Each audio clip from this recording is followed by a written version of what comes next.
इसी डिस्कशन को कंटिन्यू करेंगे। हमारे साथ एम्बेसडर मुनीर अकरम साहब मौजूद हैं, जो कि साबिक मुस्तकिल मंदूब हैं पाकिस्तान के यूनाइटेड नेशंस में। बहुत शुक्रिया एम्बेसडर साहब for joining me in the program. हमारे साथ air commodore retired Khalid Chishti साहब मौजूद हैं, दिफाई तज्जियाकार हैं। बहुत शुक्रिया चिश्ती साहब for joining me in the program. Ambassador साहब, स्टार्टिंग फ्रॉम यू, बहुत दफा मुलाकातें हुई हैं, बहुत दफा डिप्लोमेसी हुई है। पिछले कुछ अरसे के अंदर चाइना ने भी एक इंपॉर्टेंट रोल अदा किया और दोहा पीस एग्रीमेंट के अंदर भी ये बोला गया कि अफगान सरजमीन किसी भी तरीके से किसी और मुल्क के खिलाफ इस्तेमाल नहीं की जाएगी, दहशतगर्दी वहां से नहीं होगी। But it didn't bear any fruit unfortunately. अभी हम क्या तवक्को लगाएं एम्बेसडर साहब इस सारी पीस टॉक्स से? जी, अब मेरे ख्याल में तालिबान जो हुकूमत है उनको अंदाजा होना चाहिए कि जी पाकिस्तान इज सीरियस, और उन्होंने जो खिलाफ वर्जी की है ये खुद की यानी कमिटमेंट थी। ना सिर्फ दोहा में सिक्योरिटी काउंसिल की जो करारदादें हैं उसमें इनकी कमिटमेंट है, इनके दहशतगर्दी रोकी जाएगी। इन्होंने हमें बायलैटरली कमिटमेंट्स दी हुई हैं कि जी हम दहशतगर्दी रोकेंगे, आप हमारे यहाँ से नहीं आएगी। इनके जो अमीर अल मोमिनीन हैं वो भी उन्होंने हमसे कहा कि उन्होंने कहा है कि पाकिस्तान के खिलाफ दहशतगर्दी अफगानिस्तान की टेरिटरी से हराम है, नाजायज है।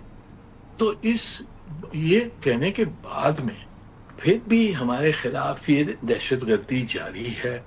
उन्होंने पनाह दी है TTP को और WLA को, दोनों जो, और उसके ऊपर हमें एविडेंस है कि जी उनको हिंदुस्तान से पैसा मिल रहा है, स्पॉन्सरशिप मिल रही है ये दहशतगर्दों को, और ये अफगान सॉइल पर बैठी हुई हैं।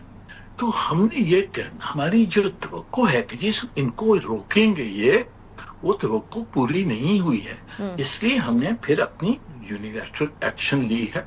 और अफगानिस्तान को और तालिबान को समझना चाहिए कि पाकिस्तान के बगैर अफगानिस्तान की तरक्की नहीं हो सकती है, वहां अमन नहीं आ सकता। अगर पाकिस्तान में दहशतगर्दी वो फैलाएंगे तो उनके यहाँ ब्लो बैक होगा, उनकी खुद की रिजीम्स डिस्टेबलाइज हो जाएगी। ये हमने उनको समझाने की जरूरत है। और मेरे नजर में कुछ इनकी कमजोरी है, इंटरनल कमजोरी है, ये वो समझते नहीं है कि इस तरह की हरकतें जब तक हम नहीं रोकेंगे तो पाकिस्तान के साथ ताल्लुकात अच्छे नहीं बन सकते हैं। और ऊपर से जाकर अगर हम हिंदुस्तान के साथ कोलैबोरेट किया, हिंदुस्तान तो हमारा दुश्मन है। Absolutely. हमसे क्या तवक्को रखते हैं अगर हमारे दुश्मन के साथ वो मिल जाते हैं? एब्सोल्युटली। अच्छा, ये कोलैबोरेशन ही चिश्ती साहब थोड़ी सी एक्सपोज हुई। आज फील्ड मार्शल ने जो बात कही है कि हायर्ड गन्स, किराए के कातिल इंडिया हायर कर रहा है, फितनतुल खवारिज हो, फितनतुल हिंदुस्तान हो, वी ऑलरेडी नो कि क्या सिचुएशन डेवलप हो रही है। लेकिन उसके साथ साथ यहाँ वेस्टर्न बॉर्डर को हमारे हॉट करके ये लोग सोच रहे हैं कि ईस्टर्न बॉर्डर के ऊपर भी कोई एक्टिविटी करेंगे। बहुत सारी खबरें आ रही हैं कि वो कुछ टेक्नोलॉजीज गेन करना चाह रहे हैं ऑल। सो चिश्ती साहब, वहां हमारे वेस्टर्न बॉर्डर के ऊपर पैसा देकर गुरिल्ला वॉर करने वालों के जरिए हमारे ऊपर अटैक करते हैं और इधर से हमें वीकन करना चाहते हैं। Will they be able to achieve anything? Bharat को कुछ मिलेगा, कुछ हाथ आएगा?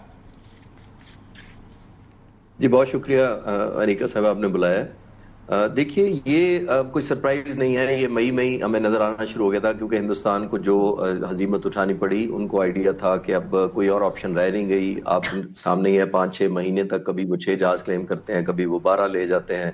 सब्सटेंशियल अपने लोगों को दिखाने के लिए है कुछ नहीं उनके पास। तो ये आसान उनको रास्ता मिला कि ये जो हायर्ड गन्स जो कहा जा रहा है, तो ये हायर्ड गन्स आज की नहीं है। ये बहुत इनकी मेरे ख्याल 150-200 साल पुरानी भी हिस्ट्री है। अहमद शाह अब्दाली जब आए थे, यहाँ के जो पायनियर गिने जाते हैं अफगानिस्तान के, वो भी लूटने आते थे हिंदुस्तान को, चाहे वो मुगल हों या कोई और सिख हो। वो आते थे, हमला करते थे, अपनी सारी लिविंग लेके चले जाते थे, क्योंकि लैंडलॉक्ड कंट्री है, कैश स्टार्व्ड कंट्री है, टेक्नोलॉजी नहीं है, एग्रीकल्चर कोई नहीं है, इंडस्ट्री कोई नहीं है, कोई और रेवेन्यू जनरेट करने का उनका जरिए नहीं है। मेरा ख्याल है उनकी वेपन जो है, हायर्ड वेपन जो चलाने का, यही है कि उनके पास ऑप्शन है। और आज का नहीं हुआ।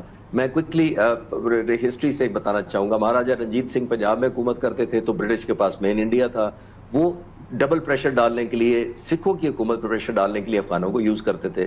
پھر جب ان کی پورے ہندوستان پر حکومت ہو گئی تو خود بارڈر کے پاس چلے گئے، تو پھر وہ رشیا کے ساتھ بفر زون بنانے کے لیے افغانستان کو یوز کرتے تھے. تو یہ آج کی بات نہیں ہے، یہ نون ہے اتنے سالوں سے اور اتنے شاید دہائیوں سے کہ یہی ہوتا ہے. اب چیزیں ایک پوائنٹ آف ویو سے ڈفرنٹ ہے. پہلے بھی بیک آؤٹ کرتے رہے وہ ایگریمنٹ کر کے، اور جو دوحہ ایگریمنٹ پہلے انہوں نے کیا امریکہ کے ساتھ کیا، اس کے ایگریمنٹ بھی آنر نہیں کیا. اس دفعہ ان کے پاس ایک جو انسینٹیو جو ہے نا، جو ہائرنگ کے لیے ریٹ لگایا گیا وہ بہت زیادہ لگایا گیا. I am sure, I believe that کہ ہندوستان نے اتنا زیادہ کمپرومائز کیا اپنے ایتھیکل سٹینڈز پہ، ڈپلومیٹک سٹینڈ کے اوپر انہوں نے کمپرومائز کیا. 2001 سے جس کو دہشت گرد کہتے تھے، اسپیشل ویور لے کر یونائٹڈ نیشن سے اس کو بلایا گیا. یہ وہی مولا متقی ہیں جو 9 سال کی عمر سے پاکستان آ گئے تھے اور پوری عمر یہیں رہے، اور وہ جوان ہو کر 96 کی گورنمنٹ جو ان کی آئی طالبان کی پہلی، اس میں یہ انفارمیشن اور کلچر منسٹر جا کر بنے تھے. تو یہ تو سیکنڈ ہوم تھا مولا متقی کا. ہندوستان نے پھر یہ کہا، اتنے کمپرومائزز کیے جس پر ہندوستان کی اپوزیشن بول رہی ہے. ایئر انڈیا کا جہاز ہائی جیک ہوا تھا، وہ انہی کو کہتے تھے کہ ان کا قصور ہے. پھر ان کے بم دھماکہ ہوا ان کی ایمبیسی میں، یہ قصور ہے. انہوں نے کہا پھر خواتین کے جو حقوق کے جو پامال کیا جاتا ہے اس میں طالبان کا قصور ہے.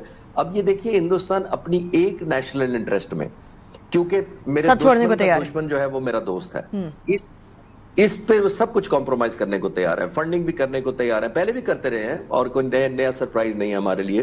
ایک اور ہمارے ایڈوانٹیج میں ایک چیز گئی ہے، صرف ہندوستان کی چاہ بہار پورٹ پہلے ان کے پاس تھی، پورا ایکسیس تھا ان کے پاس، تو سپلائی روٹ بڑا اچھا ان کو ملتا تھا. وہ ہمارے ایڈوانٹیج میں اس دفعہ ہے. لیٹس ہوپ کہ ایران قائم رہے. آپ نے دیکھا نا امریکن انفلوئنس جب سے پڑا ہے، چاہ بہار پر فوکس ہوا ہے، تو وہ اب کرنے نہیں دے رہے انڈینز کو کام، اور بلکہ ڈینائی کر رہے ہیں. تو ان ساری چیزوں کو ذہن میں رکھتے ہوئے کریڈیبلٹی ہمیں ارن کرنی پڑے گی تھرو جو ہم نے پرائس بتا دی ہے. دیکھیے دشمن کو جب آپ نے بتانا ہوتا ہے نا، تو 2 طرح سے میسج دیتے ہیں، ایک آپ کی صلاحیت اور ایک آپ کا حوصلہ. رائٹ، آپ نے پہلے مئی میں یہی کیا، ایک اپنی کیپیبلٹی بتائی اور پھر حوصلہ بتایا. یہی Afghanistan. And that is exactly what we are doing again. Chishti sahab, I'll come back to you.